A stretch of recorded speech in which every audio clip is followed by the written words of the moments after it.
Tết này anh không thèm keo mứt vì đã có môi em thơm ngọt tựa sen hồng.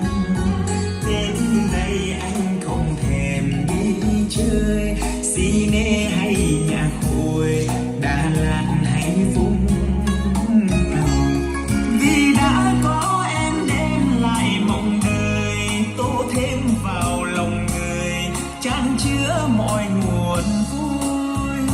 Tết này anh không thèm